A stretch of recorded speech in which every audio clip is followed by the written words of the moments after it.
Hi everybody. I am going to talk about the vulnerable groups among people with disability. Although persons with disability constitute the largest minority worldwide, population-wise they are segregated into a variety of groups and communities.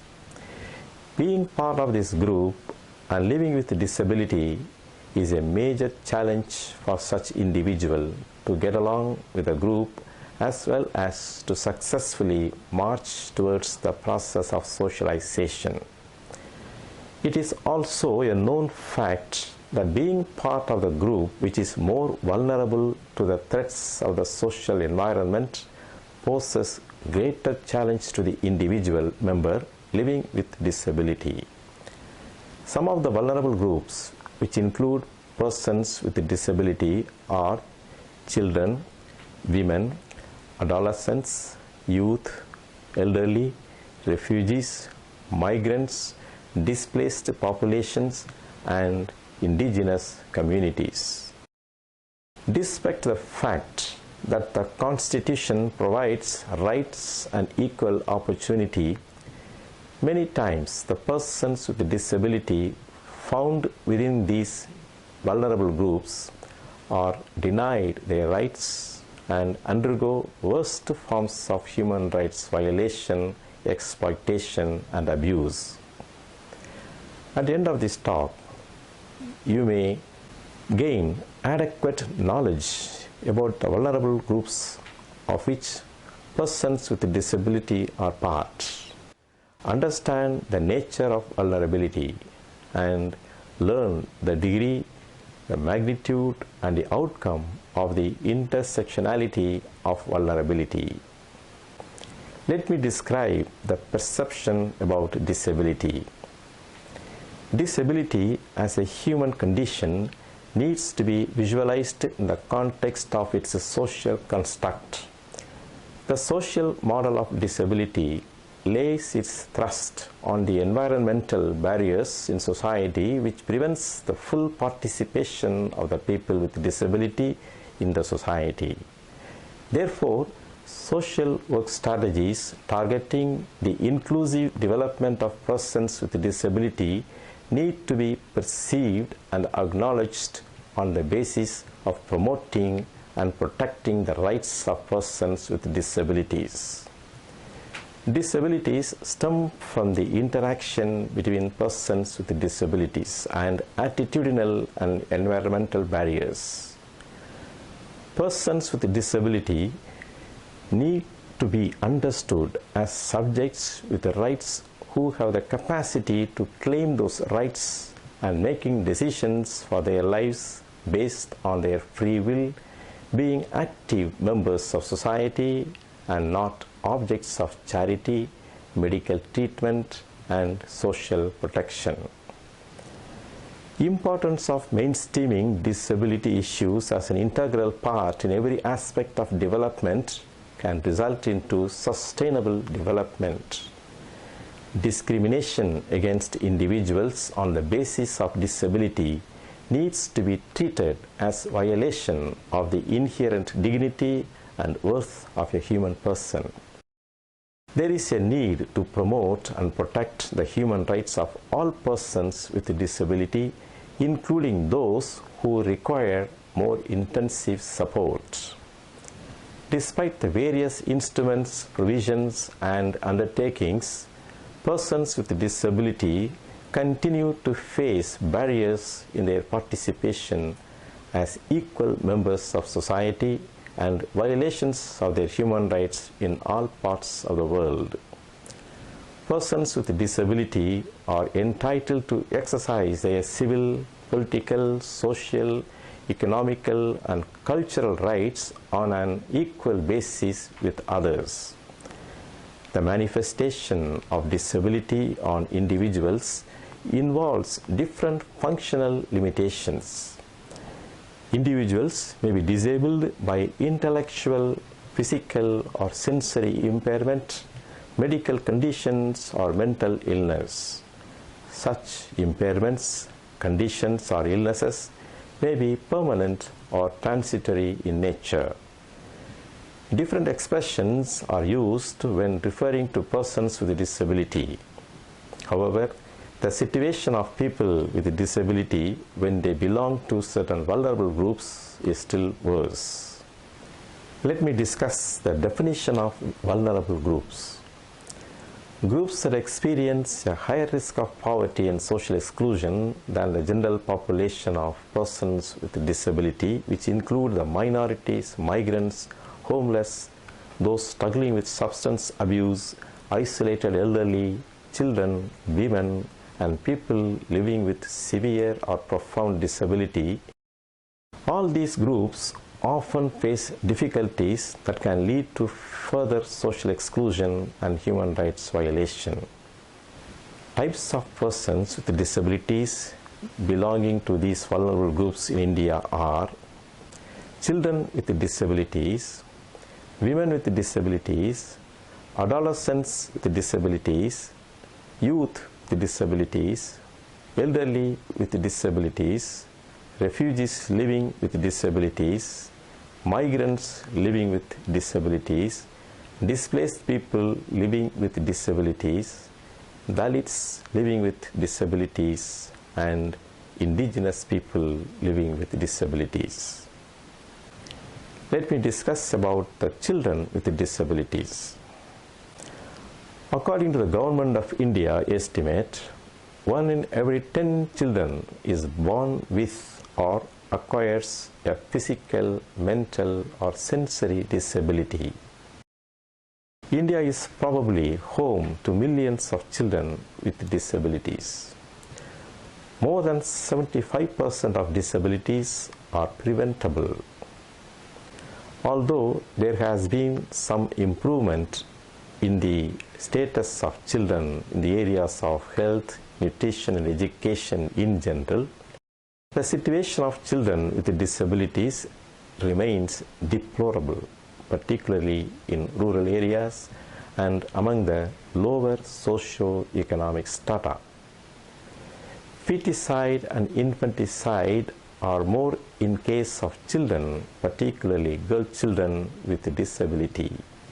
Also, gender discriminatory feeding and health care practices within the home render the girl child more vulnerable to ill health and acquired disability compared to her male counterparts. UNESCO estimates that 98% of children with a disability in developing countries do not attend school. The first 6 years in a child's life are crucial. It is in these years that the physical, cognitive, language, and social development of the child is at its peak. Investment in early childhood health and education is therefore essential. Although various horizontal and vertical health programs of the state, such as the National Health Policy, Integrated Child Development Services Scheme, and National Iodine Deficiency Control and Vitamin A supplementation programs, do focus on prevention of childhood disability, their impact on overall decline in the incidence of disability remains minimal. Disability continues to fall in the area of social welfare. While efforts are on to bring it into the rights arena, there is still a long way to go. Various groups of children, including those physically and mentally challenged, juvenile offenders, destitute children, and minor drug addicts, are particularly disadvantaged because of their social, economic, physical, or mental condition. Children with disability must cope with all the physical changes, emotional anxieties, and social conflicts of their non-disabled counterparts, in addition to those produced by their own disability. Along with the physical and communication-related limitations that their disability places on their daily activities, they constantly face discrimination and economic and educational deprivation. When poverty, physical neglect, and social marginalization intersect, the impact on the disabled girl child can be devastating. Since women embody family honor, disabled girls are kept hidden away at home by families and denied the basic rights of mobility, educational opportunities, and employment. They are viewed as asexual and dependent. Similarly, experiences of men with a disability that lead to poor mobility and stressful conditions are also denied of basic rights to mobility, education, and employment.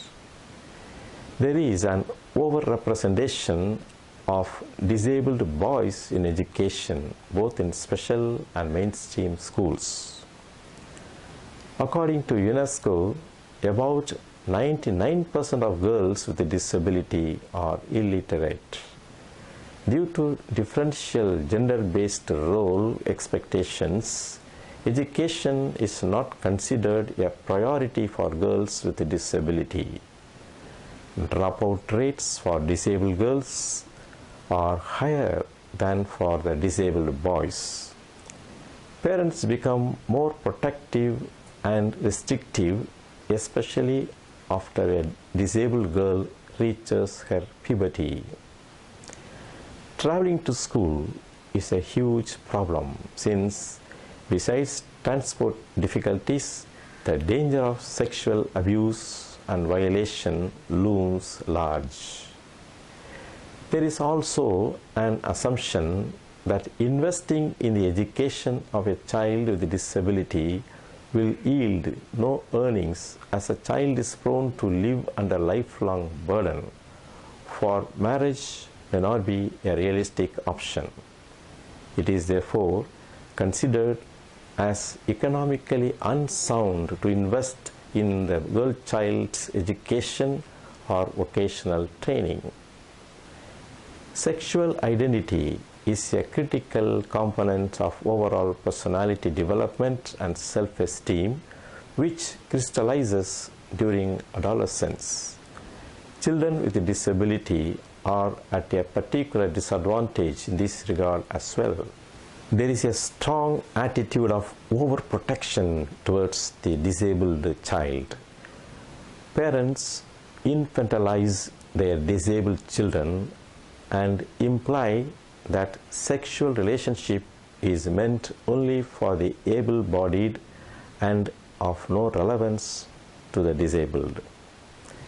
These parental attitudes are transmitted to the child in subtle ways, making him or her feel that he or she is inferior and unworthy of living a life of love through marriage. Parents of children with a disability encourage dependence and share in a general societal perception of disabled persons as essentially childlike, innocent, and by extension asexual. To make matters worse, these attitudes also color the perceptions of teachers. Disability and the disabled have to be integrated into everyday life. Segregation in special schools and institutions must be minimized so as to create an opportunity to live in integrity with the social world around. However, the provision of school for children with special needs has to be made available in the country for children who may lack the capacity for such integration. The issue of disability must consciously move beyond issues of special education and medical rehabilitation and be mainstreamed into other discourses such as the economy, polity, entertainment, sports, fashion, and lifestyle. The language of special needs and vulnerable groups has to be replaced with less stigmatizing and more empowering terms like human rights and specific needs. Families have to be helped to overcome feelings of shame at having a disabled child. And the most important of all, children with disabilities have to be helped to acquire a positive sense of self-confidence and self-respect. Only when these are achieved, there will be total inclusion and empowerment.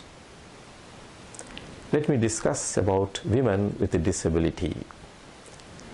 About 650 million people in the world, or 10% of the world's population, live with disabilities and frequently encounter countless physical and social obstacles.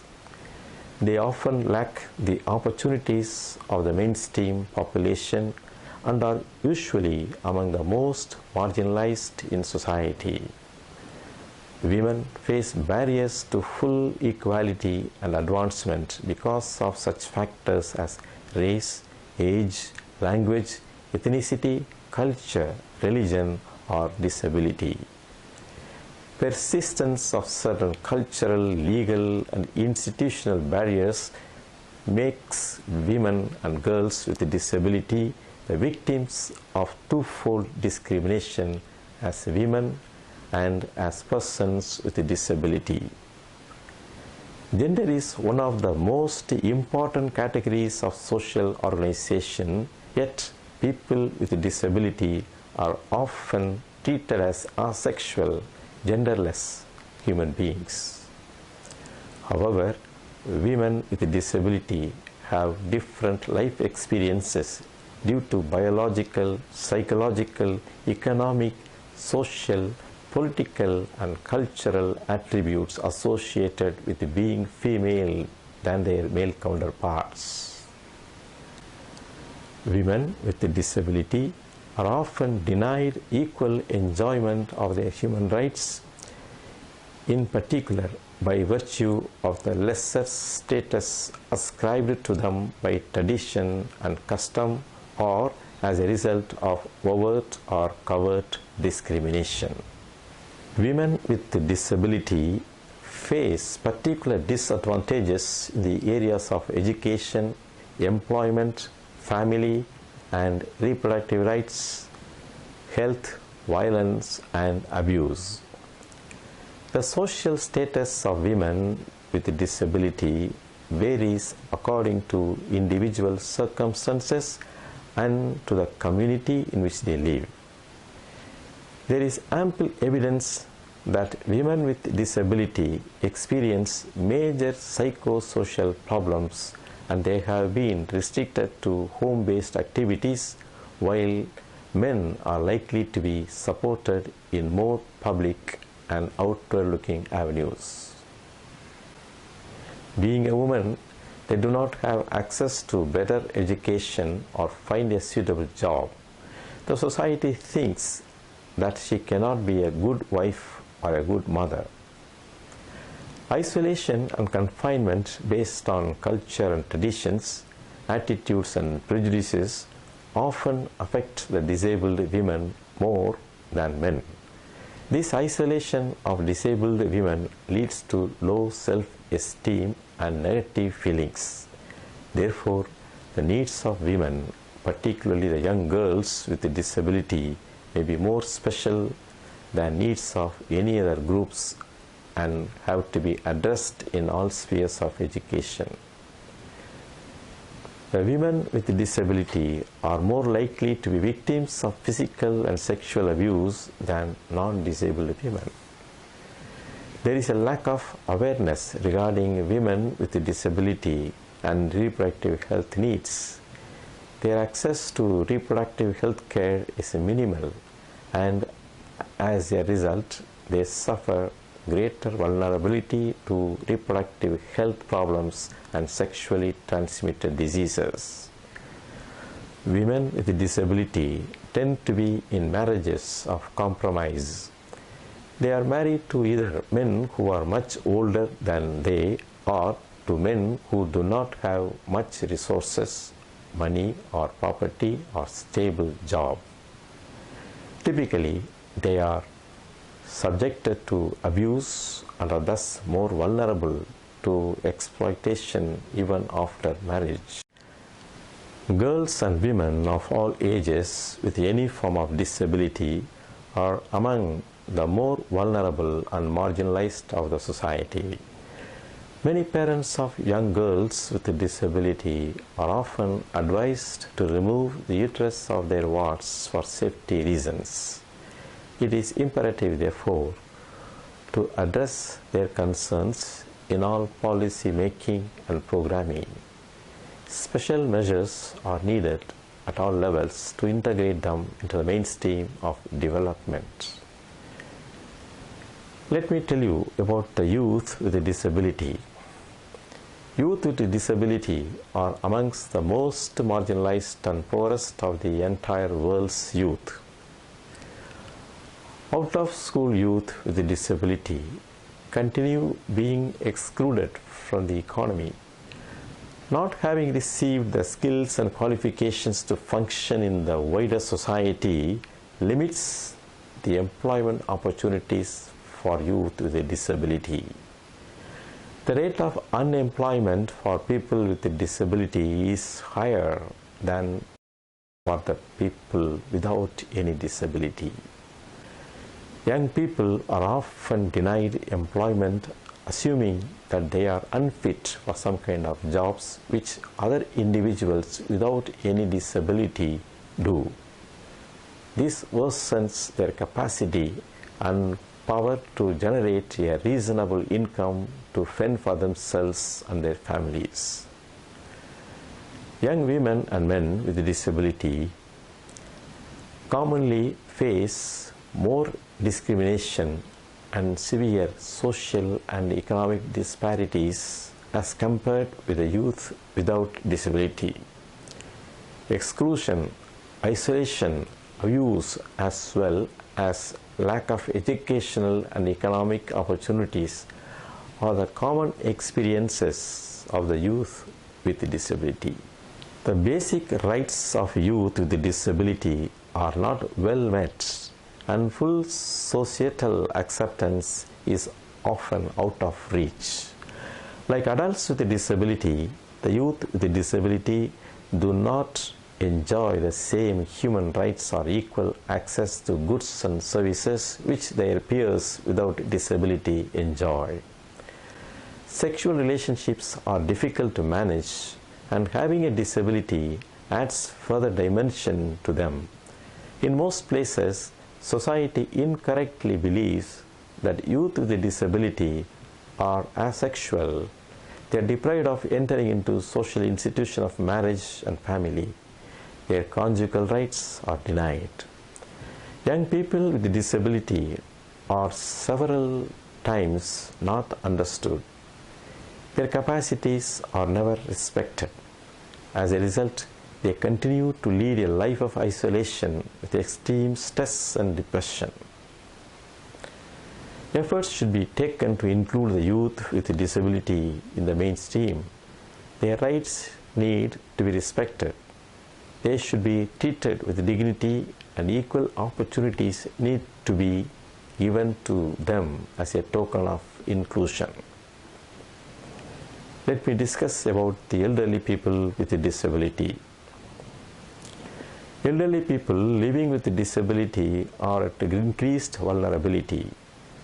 Elderly persons with a disability do not have anybody to care for and support in the context of the globalization and nuclear family system. The poor socio-economic status that prevailed during their younger days continues to assail the elders as they grow old. Social security and the pension scheme made available for such elders are insufficient. Elderly persons often have a variety of health-related problems. Lack of access to the health-related services and the substandard quality of the service provided in rural hospitals add to the physical ailments and mental agony of the elders.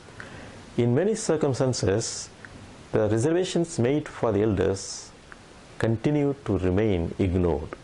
According to World Health Organization, illness in older people with disability is often ignored and is dismissed as an inevitable part of the aging process. As a result, they are less likely to seek or receive the same support and services which younger persons with disability may be able to avail. Moreover, the elderly persons with disability find it extremely difficult to manage between various crises arising out of aging and disability. The elders with disability, particularly in the rural areas, are left behind by the young members of the family who are forced to migrate in search of livelihood, and they are therefore left with nobody to care for them. Older people with disability experience double discrimination relating to their age and disability status. They do have difficulty in engaging in social and economic activities. The life conditions of the elderly with disability seem to be clearly determined by complex intersection of caste, social status, gender, and disability. All these factors carry fair amount of disadvantages, creating multiple marginalities. Let me sum up. Despite the various instruments, provisions, and undertakings, persons with disability continue to face barriers in their participation as equal members of society and violations of their human rights in all parts of the world. There is a need to promote and protect the human rights of persons with disability, including those who require more intensive support. Children with disability, women with disability, adolescents with disability, youth with disability, elderly with disability, refugees living with disability, migrants living with disability, displaced people living with disability, Dalits living with disability, and indigenous people living with disability are considered as more vulnerable among the vulnerable section of the society. Let me sign off now and hope to see you in another session. Thank you.